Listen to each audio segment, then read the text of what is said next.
Куды нечакана зляцеў Лукашенко? Чаму ён зняў з пасады верную прапагандыстку, а таксама дзе аб'явіўся апальны дэпутат, якога выцягнула з турмы Наталля Эйсмант? Вітаем, сябры! Гэта наша Ніва, і зараз мы ўсё вам раскажам. Лукашенко пачаў свае маштабныя гастролі. Сёння раніцай ён паляцеў у Бішкек на саміт АДКБ, але ж гэта толькі старт яго вялікага турнэ. Яно было анансаванае раней, але ж дакладная дата пачатку заставалася няяснай, таму сённяшні вылет Лукашэнкі ў нейкай ступені можна назваць раптоўным, асабліва ў сераду, у дзень, калі ён звычайна адпачывае. Пасля Кыргызстана Лукашенко збіраецца ў паўднёва-ўсходнюю Азію, паўночную Афрыку, а таксама на Блізкі ўсход. Дакладныя месцы і даты візітаў пакуль невядомыя. Па прыбыцці ў Бішкек каля трапу кіраўніка Беларусі пачаставалі баурсакамі, традыцыйным слодычам кыргызскай кухні. Аднак дыябетык Лукашенко проста пацалаваў пончык і пайшоў далей, а таксама госця забаўлялі беларускамоўнымі песнямі пра партызан.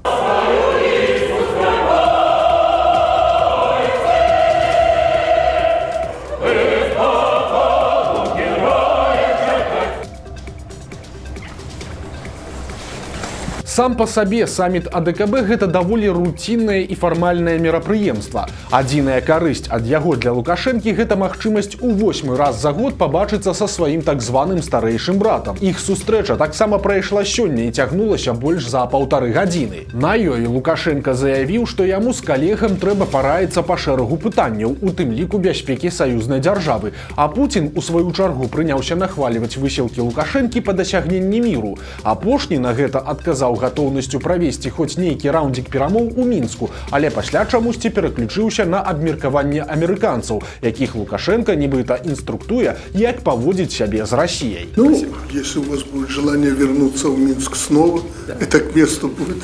Вы знаете, мы всегда готовы.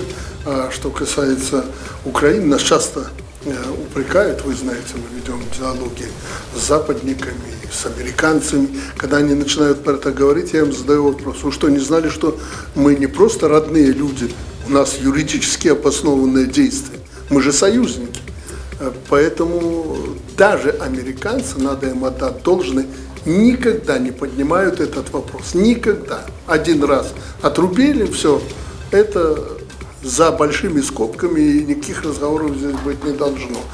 Ну, я надеюсь, что все-таки все будет нормально, исходя из последних событий. Если американцы себя будут, уже публично скажу, то, что я им сказал, аккуратно вести себя, будут понимать, что это непростой вопрос и требует непростых решений. Нягледзячы на тое, што ва ўкраіне неаднаразова катэгарычна адмаўляліся ад ідэі перамоў у Беларусі, Лукашэнку не пакідае надзея ўскочыць у апошні вагон перамоўнага працэсу. Імаверна, з гэтым было звязанае і нядаўняе вызваленне 31 грамадзяніна Украіны з беларускіх турмаў. Амерыканцы абмяркоўваюць з Лукашэнкам вызваленне як мінімум сотні палітзняволеных. Пра гэта паведамляе агенцтва Reuters са спасылкай на 3 крыніцы, знаёмыя з сітуацыяй. Па інфармацыі агенцтва, Злучаныя Штаты хочуць заключыць адзіную здзелку, у рамках якой хутка на волю выйдуць як мінімум 100 чалавек. Аднак на гэты момант незразумела, калі, як і каго менавіта будуць вызваляць, бо ў Белым доме і пасольстве Беларусі ў Злучаных Штатах ад каментарыяў адмовіліся. Некаторыя амерыканскія чыноўнікі называюць планы па памілаванні чарговай групы лукашэнкаўскіх закладнікаў часткай доўгатэрміновай стратэгіі па вывадзе Мінска з-пад крамлёўскага ўплыву. Яны лічаць, што нават невялікая пераарыентацыя Лукашэнкі на захад магла б стаць стратэгічнай перамогай. Раней кіраўнік Беларусі анансаваў, што ў снежні адбудуцца перамовы з амерыканцамі, але ж дакладная дата пакуль застаецца нявызначанай. Палітык Александр Меленкевич трапіў у рэанімацыю ў цяжкім стане. Учора ён перанёс складаную аперацыю па выдаленні тромба на соннай артэрыі. 80% прасвету было закрыта, а калі тромб прыбралі, то праз падвышаны ціск утварыўся моцны крывацёк. Як расказала жонка Меленкевіча Інна Кулей, яе мужа трымаюць у аддзяленні інтэнсіўнай тэрапіі. 78-гадовы палітык застаецца ў стабільна цяжкім стане. У 90-е Александр Меленкевич быў на месцы намеснікам мэра Гродна і моцна паспрыяў беларусізацыі гэтага горада. У 2006 годзе ён быў адзіным кандыдатам ад апазіцыі на прэзідэнцкіх выбарах. Пасля Міленкевіч узначальваў грамадскі рух з назвай «За свабоду», а ў апошнія гады быў пазаштатным дарадцам Святланы Ціханоўскай. З прэзідыума Усебеларускага народнага сходу нечакана выкінулі аднаго з удзельнікаў. Падчас учорашняй нарады Лукашенко заявіў пра неабходнасць вырашэння кадровых пытанняў. Всебелорусскому народному собранию необходимо решить кадровые вопросы, которые решать может только Всебелорусское народное собрание. Нам предстоит избрать нового члена президиума ВНС вместо выбывшего. У нас компактный президиум, нежелательно, чтобы были вакансии. Дык вось аказалася, што патрэба ў новым члене прэзідыума УНС узнікла пасля прызначэння Константина Бурака памочнікам Лукашэнкі па Гродзенскай вобласці. Выглядае, што шалёны аб'ём працы на гэтым месцы не дазваляе спалучаць яе з нейкімі іншымі абавязкамі, хаця да таго Бурак спакойна сабе працаваў у апараце Саўміна. Тут варта адзначыць, што перавод чыноўніка на іншую працу здарыўся яшчэ ў красавіку, але за паўгода яму так і не знайшлі замены. Гэта яшчэ раз паказвае, што усебеларускі народны сход у цяперашніх умовах мае проста фармальны статус. Чыноўнік, якога арыштоўвалі за хабар і якога выцягнула з турмы Наталля Эйсманд, аб'явіўся ў Белавежскай пушчы. Пасля 4-месячнай адсутнасці ў інстаграме аб'явіўся Максім Прыхадоўскі. Экс-дырэктар Палаца Рэспублікі і аматар дарагіх гадзіннікаў разам з Дедом Морозом заклікаў людзей прыязджаць у нацыянальны парк. Совсем немного времени остается до открытия поместья Деда Мороза уже для новогодней поры, хотя мы открыты 360 4, 5, 6, как году. Да. Такім чынам высветлілася новая пасада лукашэнкаўскага дэпутата ўдачы. Цяпер ён працуе намеснікам гендырэктара Белавежскай пушчы. На польскую мяжу Прыхадоўскі адправіўся працаваць проста з СІЗА, куды ён трапіў за махінацыі на тэндерах і хабары. Але ж пазбегнуць зняволення чыноўнік змог дзякуючы сяброўству з прэс-сакратаркай Лукашэнкі Наталляй Эйсманд. І ён гэтага нават не хаваў перад былымі калегамі. Калі ён прыйшоў забіраць рэчы з Палаца Рэспублікі, ён заявіў, што Наталля Мікалаеўна можа ўсё. Выгаднае сяброўства дазволіла зняць з Максіма Прыхадоўскага усе абвінавачанні, хаця яго паплечнікі засталіся за кратамі. Пасада дырэктара Палаца Рэспублікі пакуль застаецца вакантнай. Міліцыя пагражае беспрацоўным ізалятарам без матрасаў і абяцае праз 10 гадоў узровень жыцця, як у Эміратах. У рэдакцыю партала «Зеркала» даслалі аўдыязапіс выхаваўчай размовы, на якой намеснік начальніка міліцыі Кастрычніцкага раёна Гродна пераконваў людзей знайсці афіцыйную працу. Менавіта сілавікі, а не сацыяльныя службы ў Беларусі займаюцца адпрацоўкай так званых дармаедаў. Міліцыя ладзіць рэйды і прафілактычныя мерапрыемствы, і цяпер стала вядома, чым матывуюць беспрацоўных. Перад некалькімі дзясяткамі сабраных у Гродзенскім РУСе выступіў начальнік міліцыі грамадскай бяспекі Мікалай Нечыпар. Ён заявіў, што важна, каб людзі перасталі быць у базе незанятых у эканоміцы, інакш будзе вельмі кепска. Ён пужаў людзей грамадскімі працамі, суткамі ў ізалятары без матраса, а таксама тым, што наступнае выхаваўчае мерапрыемства адбудзецца ўжо на вуліцы, каб усе памёрзлі. На заўвагі, што некаторыя насамрэч працуюць, але праз нейкія нюансы застаюцца ў базе дармаедаў, падпалкоўнік абрынуўся з крытыкай. Цытата. «Тыя хітраопы адкрываюць там гэтую самазанятасць. Кшталту я зарэгістраваўся, а ўжо ахірэнна самазаняты чалавек. Усё гэта фейк. Мы адкрываем базу фонда сацыяльнай абароны. Калі там няма унёскаў, гэта падман. Таму нават не суйце свае мабільныя тэлефоны». Канец цытаты. Пасля сілавік паспрабаваў зайсці з пазіцыі дабрыні і папрасіў прысутных пашкадаваць сваіх блізкіх, каб ім не давялося плаціць камуналку па поўных тарыфах. А пасля заявіў, што амаль у кожнага з прысутных залатыя рукі і можна ўладкавацца нават на палову стаўкі. Тым больш, што для нармальнай пенсіі трэба як мінімум 20 гадоў працоўнага стажу,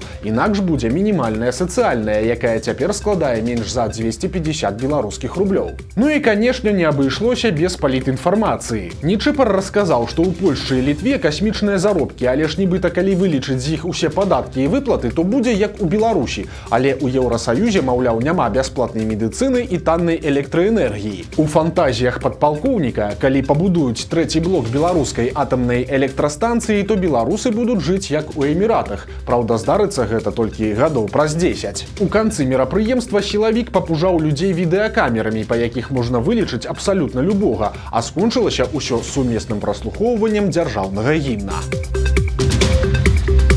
Лукашенко зняў з пасады гендырэктарку прапагандысцкага інфармагенцтва Белта. Ірына Акуловіч узначаліла беларускае тэлеграфнае агенцтва ў 2018 годзе, і адразу пасля гэтага здарылася гучная крымінальная справа супраць журналістаў незалежных СМІ, якіх абвінавацілі ў неправамерным доступе да інфармацыі Белта. У выніку галоўная рэдактарка Тутбая Марына Золатова атрымала 7650 рублёў штрафа. Пасля 2020 года тэлеграфнае агенцтва ператварылася ў прапагандысцкае СМІ, у якім публікавалі пакаяльныя відэа з атрыманымі пратэстоўцамі, падтрымлівалі ўварванне ва ўкраіну і давалі трыбуну адыёзным персанажам. І ўсё гэта рабілася з падачы галоўрэда Акуловіч, якой, падобна, было вельмі камфортна ў сваёй ролі, таму рашэнне Лукашэнкі аказалася даволі нечаканым. Цяпер прапагандыстку чакае перавод на новую працу, але якую канкрэтна, пакуль невядома.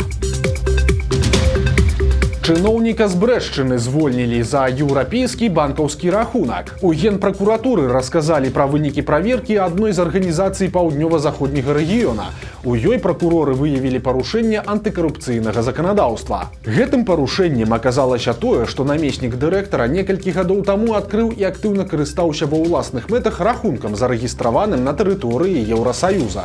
Гэтае дзеянне для дзяржаўных службовых асоб афіцыйна забароненае законам аб барацьбе з карупцыяй. У выніку чыноўніка звольнілі, прычым па дыскрэдытуючых абставінах. Цяпер цягам 5 гадоў яго можна прызначаць на кіраўнічыя пасады толькі пасля ўзгаднення з мясцовымі ўладамі.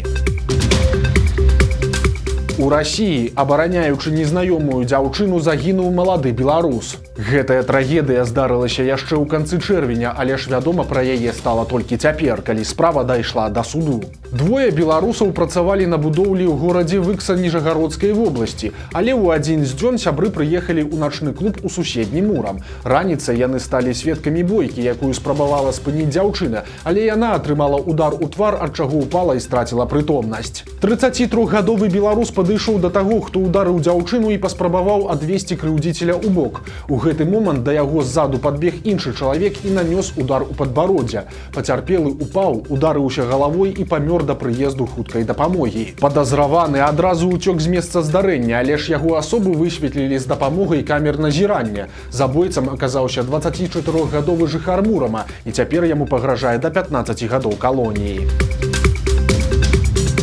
Знакаміты беларускі шоумен трапіў у спіс абвінавачаных у буйным махлярстве, але сам ён гэта абвяргае. Яўген Булка да 2020 года працаваў на тэлебачанні і вёў шматлікія папулярныя праграмы. Пасля падтрымкі пратэсту яму давялося з'ехаць з Беларусі ў Ізраіль, адкуль ён сям'ёй пасля перабраўся ў Дубай. Як паведаміў набліжаны да сілавікоў расійскі тэлеграм-канал Шот, Булку разам з партнёрам па бізнесе абвінавачваюць у махлярстве. Яны нібыта набіралі студэнтаў і выкладчыкаў для адкрыцця прыватнай школы будучага, а пасля проста зніклі. Кошт навучання складаў ад 6800 да 11,5 тысяч даляраў на год, і гэтыя грошы, усяго звыш $1 000 000, заплацілі як мінімум 127 чалавек. Аднак, як сцвярджаецца, у верасні ў школе зніклі святло і вада. У лістападзе будынак апячаталі, а стваральнікі установы проста зніклі. Стваральніцу гэтай школы будучага ўжо арыштавалі ў Эміратах, а таксама канал Шот паведамляе, што ў адносінах да Яўгена Булкі, які ўваходзіў у бацькоўскую каманду установы, і яго бізнес-партнёра нібыта вядзецца расследаванне. Сам шоумен заявіў парталу «Зеркала», што супраць яго распаўсюджваецца неправераная і хлуслівая інфармацыя. Сам ён прыйшоў у скандальную школу як бацька, жадаючы аддаць сваё дзіця ў садок, а кіраўніцтва прапанавала яму стаць дырэктарам па дадатковай адукацыі. Адпрацаваўшы 4 месяцы, Булка не атрымаў ніводнай зарплаты, але быў упэўнены, што сітуацыя вырашыцца пазітыўна. Беларус пераконвае, што не фігуруе ні ў якім крымінальным працэсе. У У Мінску пенсіянерка правалілася пад асфальт проста каля свайго дома. У сеціве з'явілася відэа, на якім бачна, як пажылая жанчына спускалася па лесвіцы і патрапіла ў яміну. Інцыдэнт здарыўся каля дома нумар 54 на праспекце газеты «Праўда». Гэта не першы падобны выпадак, і жыхары ў шоку, бо нядаўна быў капітальны рамонт дома. У выніку гэтага здарэння пенсіянерка не пацярпела, і ўсё абышлося спалохам і драпінамі. Да камунальнікаў яна прэтэнзій не мае. Тыя, у сваю чаргу, прынеслі свае выбачэнні і цяпер высвятляюць прычыны прасядання грунту. Вось такія навіны серады. Подписывайтесь на канал, ставьте лайки альбо дизлайки и выказывайте заўвагі ў каментарах. И, конечно, читайте нашу Ниву, глядите нашу Ниву и любите Беларусь. До сустрэчы завтра.